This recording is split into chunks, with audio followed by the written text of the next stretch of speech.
Hi friends, அவள் பேர் சுகுணா. வீடு திரும்பும்போது இரவு 9:30 மணியாகிவிட்டது. அப்பா தூங்கிட்டாரா என்றேன் சுகுணாவிடம். இருமல் சப்தம் கேட்டது. அப்பா இன்னும் தூங்கவில்லை. அருகில் போனேன். என்னப்பா, வெந்நீர் வேணுமா? பக்கத்திலே வச்சிருக்கேன். அவர் உங்களுக்காக தான் காத்திருக்கார் என்றாள். எனக்குள் பெருமூச்சு. அவசியம் போகணுமா என்றேன். சொன்ன பிறகுதான் உரைத்தது. அப்பாவின் முகம் சுணங்கியது பார்த்தேன். சரிப்பா, வாங்க. குனிந்து குழந்தையை அழுவது போல கைகளில் ஏந்தி கொண்டு நிமிர்ந்தேன். சுகுணா விலகி வழிவிட்டாள். ஹால், வராண்டா என்று கடந்து வாசலுக்கு வந்தேன். சாய்வு நாற்காலி போடப்பட்டிருந்தது. படுக்க விட்டேன். அப்பா முகம் குழந்தை போல் விகசித்தது. 1 வருடமாய் இதே பழக்கம். கொஞ்சம் கொஞ்சமாய் கை கால்கள் சரிவர சுவாதீனமின்றி தள்ளாடின. முதலில் என்னை பற்றி நடந்தவர் பிறகு எனக்கு குழந்தை போலானார். மாலையில் அவர் பொழுதுபோக்கே இதுதான். வாசலில் கொண்டு போய் அமர வைத்தால் 2 மணி நேரம் வேடிக்கை பார்த்து கொண்டு அமர்ந்திருப்பார். இதில் என்னப்பா உங்களுக்கு சந்தோஷம் என்று நானும் கேட்டதில்லை, அவரும் சொன்னதில்லை. விஜி சாப்பிட்டாச்சா என்றேன் உள்ளே வந்து. சரவணன் வர லேட் ஆகும், முடிஞ்சா வருவேன், இல்லை ஃப்ரெண்ட்ஸ் வீட்டில் தான் சொல்லிட்டு போனான். பாபு தூங்கிவிட்டான். 1.5 வயசு மழலை என்று கேட்க முடியாது. லேட்டாய் வருவதின் சாபம்.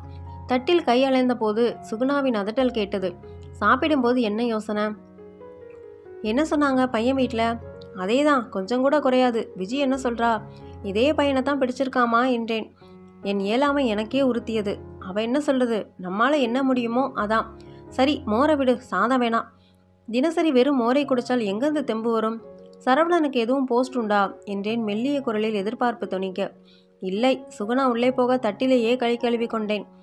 வேலை தேடும் தம்பி, திருமண வயதில் தங்கை. நான் மட்டும் ஏன் அவசரப்பட்டு கல்யாணம் செய்து கொண்டேன்?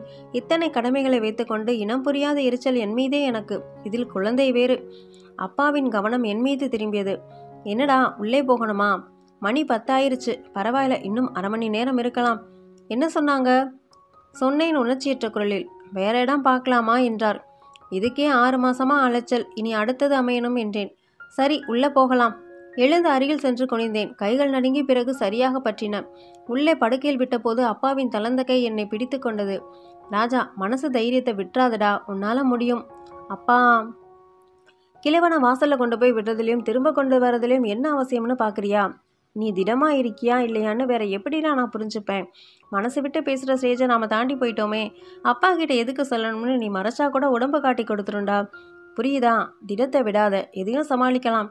கால் மடங்கி அவர் மடியில் முகம் புதைத்தேன்.